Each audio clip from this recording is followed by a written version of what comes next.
Jadi dengan kejadian kehadiran DS ke rumah Pak Aji pada hari Minggu itu, kalau dari segi etika itu memang sangat menyalahi.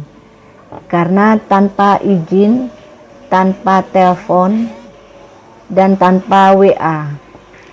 Karena kita dalam hidup ini, media sosial itu bisa dipakai untuk komunikasi.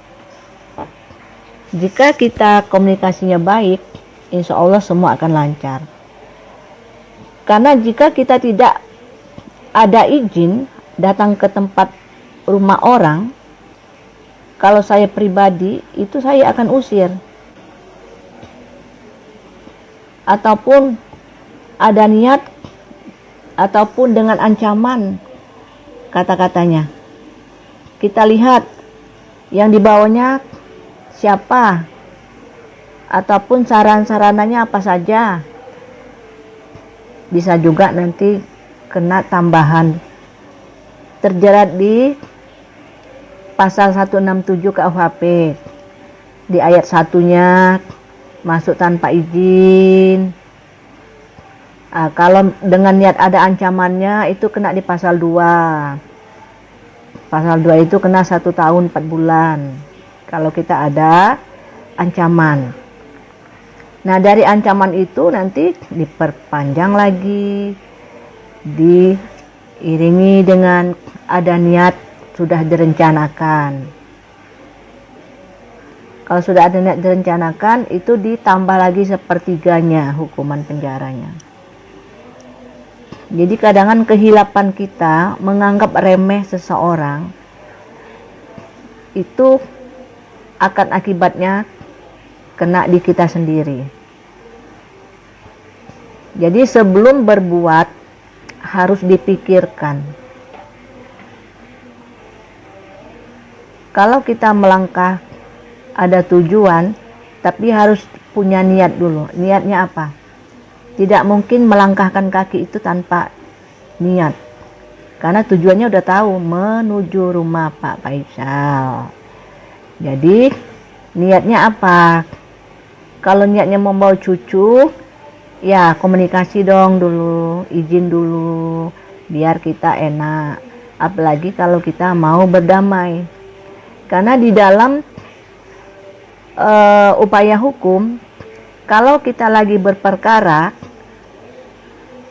itu kalau bisa tidak usah ada pertemuan dulu.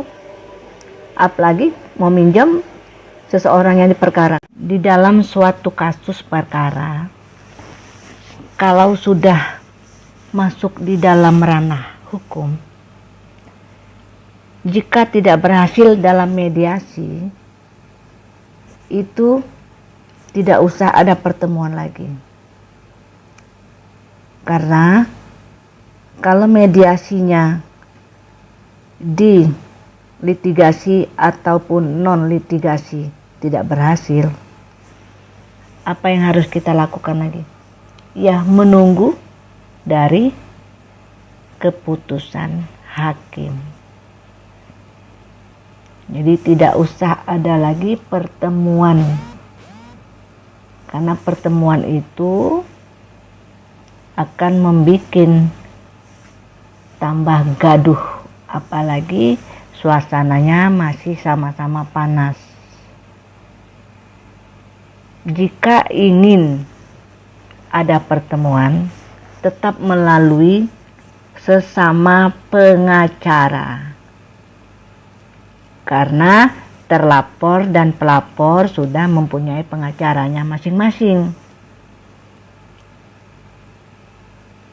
Kalau terlapor atau pelapor datang membawa pengacara, harus komunikasi dulu sama pengacara terlapor atau pengacara pelapor yang satunya.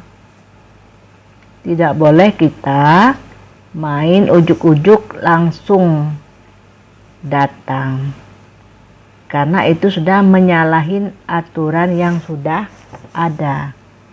Makanya akan kena di pasal 167, datang ke rumah orang tanpa izin, masuk pekarangan orang tanpa izin. Kalau kita tahu, sebagai pengacara kita harus mengarahkan klien kita untuk cari langkah yang terbaik. Sebagai pengacara,